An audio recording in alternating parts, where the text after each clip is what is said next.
Hello and welcome back. Sean here, Mountains Garage, on a beautiful sunny Tuesday. A little bit chilly, but that's okay. I haven't swatted a bug all day. Today, like any other day, I woke up. And it became what has lately been typical the last month and a half or so. Nothing went according to plan, and I end up dragging home more stuff. Today I got up a little late, got my son on the bus. I had planned to drive up to New Hampshire to my buddy Charlie's machine shop where he is going to let me try another vise on the mill. I think it'll be my ultimate tubing notcher. We'll see. So that was the original plan, and then when I left there, I contacted Richard, the guy I got the black 55 Chevy hardtop from, because he had the original body tag when he rebuilt the car. That's the trim tag that goes under the hood. And interesting, the car had a green interior, which I already knew. It was also Neptune green on the outside. So it was built in Tarrytown, New York. So ended up doing some more trading with him, bought some more stuff. Went home with a carload of stuff for future projects, which led me to think I should probably do some updating because there's been a whole lot of changes. I revised this list that hangs over by the door on 3/12/22. So this year, let's go down the list top to bottom. Model A number 1. That is the Roadster pickup, just out of the camera's view behind me. I am still gathering parts for it, and that project needs to happen. I'd like to be driving it next year. I said that last year. I've said that for a lot of years. There's no excuse not to just work on it and finish it, other than, life. But it's never leaving. You can write that down. And it's mine. It's always going to be mine. It's going to be here. So that is still number 1 and still there. And it's a tragedy that I haven't finished it. My scope of the whole project has changed, big surprise, but when we start working on it, we'll cover that. Model A number 2 is all the extra pieces from Model A number 1 and an old, well, I don't believe it's ever been used, but a Model A type chassis with a Mustang 2 front end, which I'll hide with the fenders and everything off this. And I don't care if it's a golf cart when I'm done with it, and I never leave the yard with it. I'm just going to throw all the extra parts on it and whatever. Someday if I wanted to fight through the process of getting a VIN, I could potentially drive it on the road, but I may just use it for a yard vehicle. But I thought it'd be fun just to stick it together with a old motor in it and pot around. The 71 Nova, that went to my buddy Charlie.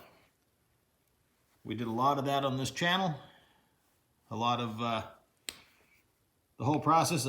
I bought it years before I started my YouTube channel, or I would have covered the whole journey.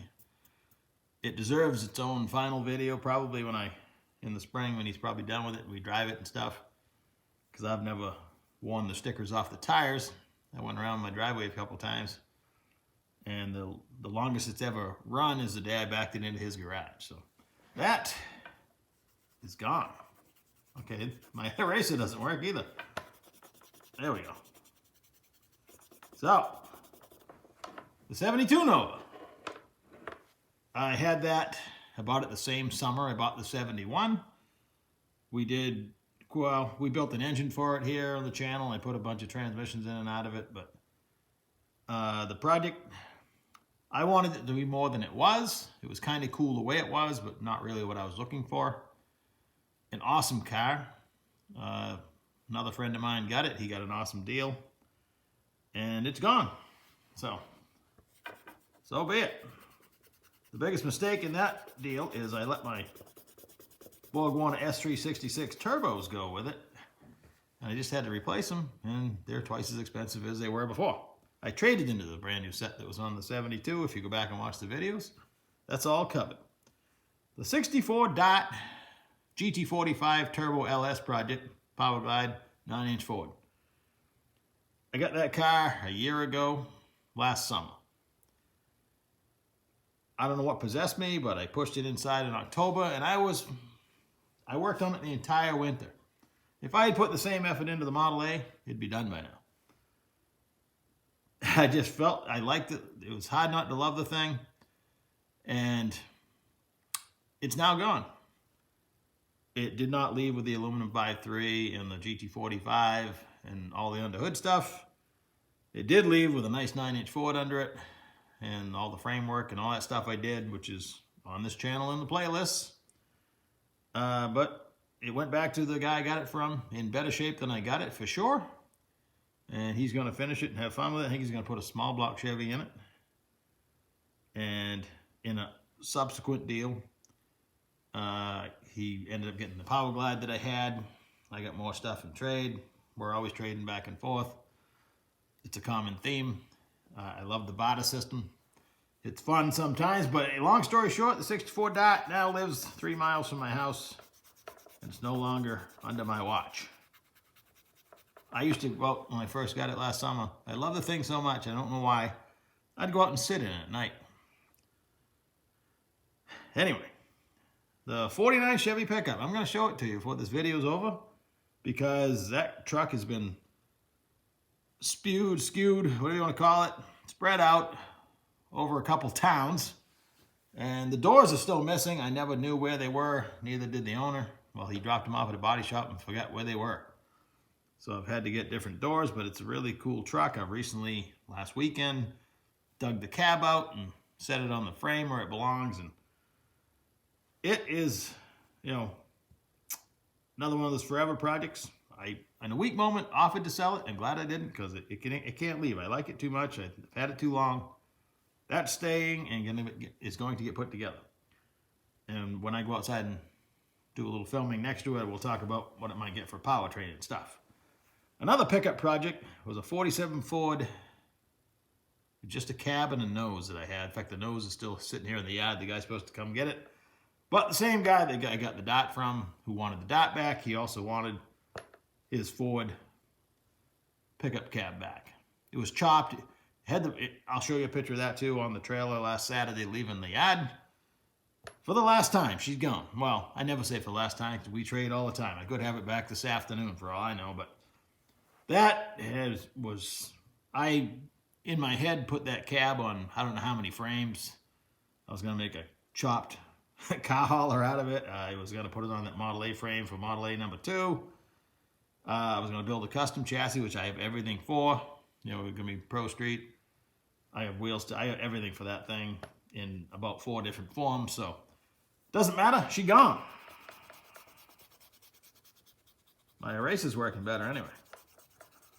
Trust me, we're going to fill some of this back in. The 39 Pontiac still sits outside.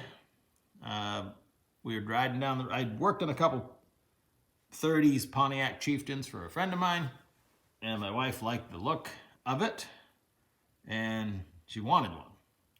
This was 10 years ago.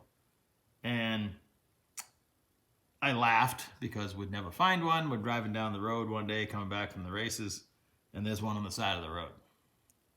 And rat rod type thing, pretty crude. We dragged it home, and the deal was we were going to work on it together. And we did. We tore it all apart. It had a Nova clip that was grafted on the frame pretty decent, but there was a hole in the side of it, rusted right out, so we went and found a different Nova clip and grafted that back on there. The chassis is all welded back together. I've covered a little bit of it on this channel. I'm not supposed to work on it without it, but I wanted the chassis out of my shop, so I welded it all up, sprayed some paint on it, stuck it outside, and stuck the body back on it. My wife is upset at me because she was there, but we had it blasted and epoxy primered, and she wanted it ratty looking like it was. So the more it sits outside, the more she's going to like that. So one of the first things we bought for it was a S10 seat that was all reupholstered. Looks like it came right out of, I don't know, Southern California. Yeah, we call it the La Cucaracha seat. It's kind of fancy. It sits up in the other garage. Someday, it's going to live in here. This car has a drum set gas pedal. It's got some unique stuff. It was a 4-door. It's been cut down and chopped. I'll shine the camera on it while we're outside. You've seen it before. The car hauler, my buddy gave me a 33,000 GVW Chevy or GMC truck. It's basically a square body truck on a big frame. 8.2 diesel with a turbo. 60,000 miles with a rebuilt engine. Reman engine. Actually, yeah, Reman factory replacement. Someday I'd like to make a ramp body out of it. I got to get the rear body off it. And it was a bucket truck, so it's not as easy as it sounds. It's a lot of hydraulics, which isn't a problem, but the boom itself, and then what to do with it afterwards. So the boom does work, the lower portion of it. I could use it to lift stuff in the yard. So it kind of sits. I fire it up every now and then, try to keep the batteries charged up. Something else to take care of at this point, try to keep the mice out of it. Number 10, the Model A two-door. That went to Richard, that I got the black 55 hardtop from, as part of that deal. And he's got the thing rolling with a big block Chevy sitting in it. I saw it this morning. Turbo 400, 9-inch Ford. He wanted to win a project, and he got stuff done in his little one-bay garage where he built the 55. So while that was an awesome body, and I'm going to miss it, I'm glad it went to a good home. And I made a new friend when I bought the 55. And that's cool. Sorry about the noise.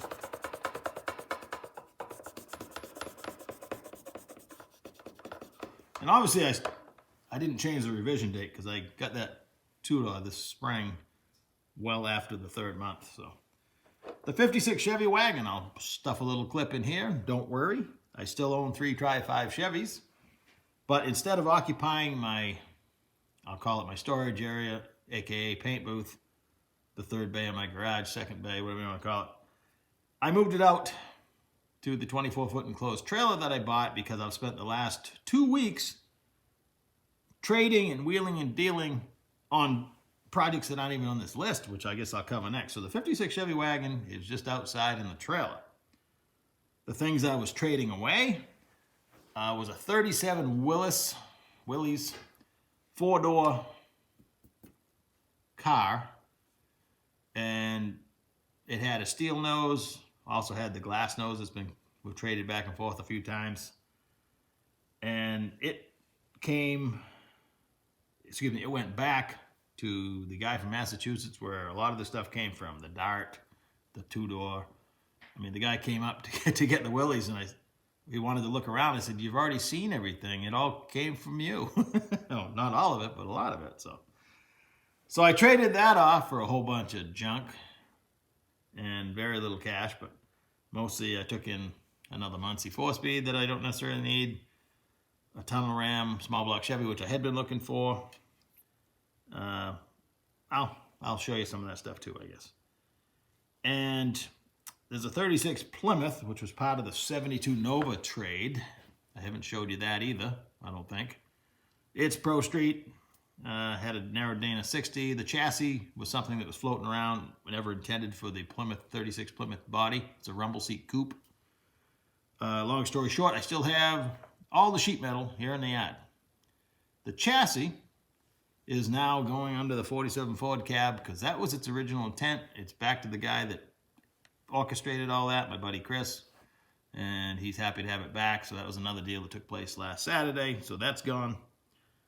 And the influx of stuff that I took in a whole bunch of intakes and transmissions and junk, and I've just been trying to clean my shop with the 56 wagon out in the trailer. I was able to move my engines out there into the 3rd bay, which is a much cleaner environment because where they were, I want to do some chassis work, so that wasn't going to work out. So everything worked out for a reason, and I guess while we're right here, in the shop, I was going to build, and still am, I have the makings of the 20-foot I-beams to build a frame bench, chassis table. One of the first things I was going to do was build the chassis for the 37 Ford cab, but that's gone. And when I'm fixing the Race 55, it doesn't need to be on a chassis table because it's already too stiff and welded together. It's beyond that. It does not need that. And the 3rd lift, the 3rd auto lift, sits out on the ground wrapped up in a tarp. And if I ever get stuff clean enough, I may stand it up in here, or my buddy Ken was interested in it. So there's always more shop projects, but mostly gain space. I should write that down there. Engines, the 377 short block is 100%. I need to drill steam holes in the heads, and I've already ordered push rods and measured for all that. That just needs a little bit of time, and that'll be complete with the low-rise dual quad intake and everything it was intended to have. The 421 small block, I've checked piston to valve clearance, and I've set up the thrust bearing on the cam, and that's where that project stopped because I went on to other stuff, but I have a Moroso oil pan that I picked up with the stroker clearance, and I need to work on the heads for that. The heads I have for that engine are bare, but I'd like to put that engine all together. I have parts for a 383 and a 350 that when I went to the swap meet last April with my buddy Ken, I sold all my stuff and bought all his engine parts pretty much. So that's where most of the stuff for that came from. I need to get a block for one of them, I think. So actually I might have that. And the aluminum 5.3 was headed for the 64 dot, and that didn't go in the deal. I still have that. I also picked up an aluminum 6.2, which is going in the Race 55, I believe, with the twin S366s I just bought. So I'll add that to the list. Let me update the list here. Stand by. Once again, I've over-talked my clicker.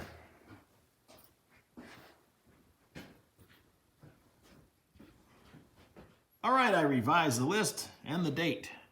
I added the Street 55. That is a small project, probably 3 or 4 weeks. It needs a rear traction device so it doesn't wheel hop. Probably going to change the pinion angle, put a bigger drive shaft in it, a drive shaft safety loop. You know, if my foot slips off the clutch, I want to make sure I don't shatter everything from the transmission back and mostly the wheel hop. And do some sound deadening, just make a better driving experience, kind of loud in there. And I don't want it down for long because I've got a whole summer's worth of cruising to do with it. The Race 55 is going to be an ongoing project. I'm gearing up to finish the chassis, and it's further along than it looks.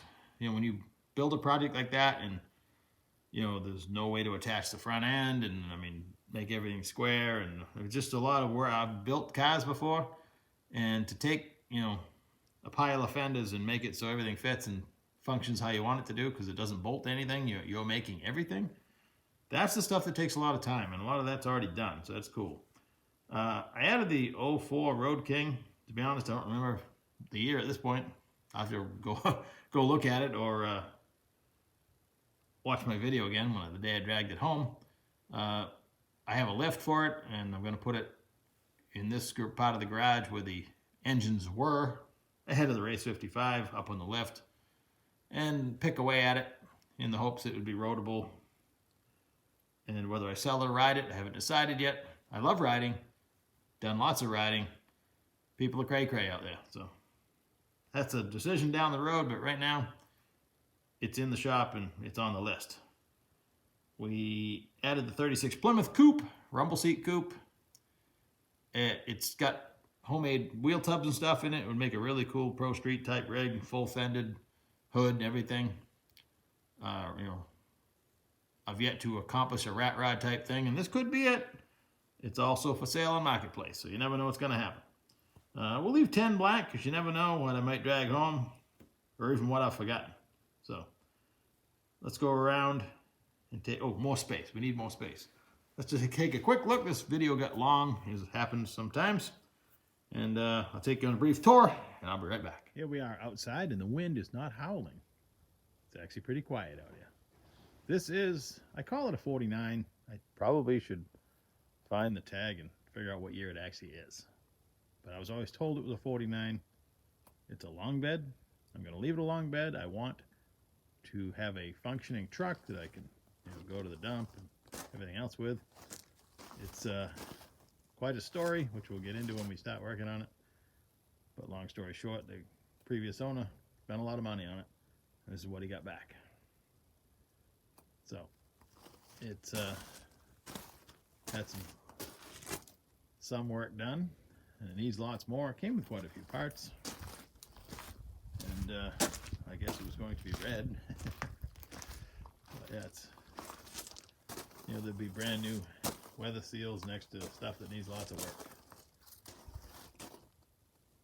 But yeah, so I'm gonna leave it along bed. I have the fenders, it's gonna be full fended. Probably an LS and the 4L80E, unless I tie it. That's what it should get. And don't let me do anything else. These green fenders went with the 47 Ford cab earlier when I was talking about the frame table. I called it a 37. It's a 47 Ford cab and it's gone. These were the front fenders and the hoods around here too. This is the chassis I talked about, Model A number 2 with the Mustang 2 front. And this is the 36 Plymouth rumble seat coupe. And my buddy was working on this. He made some tubs and did lots of floor work and at least bracing for the floor. It's actually a pretty cool car. Got potential. I like looking at these two rigs. This is my wife's 39 Pontiac. It's getting prettier by the day in her eyes. This concludes the State of the Project address. I hope you're having a great day, and catch you in a couple days. We'll actually do something other than talk. How's that? I promise. Have a good one. Take it easy.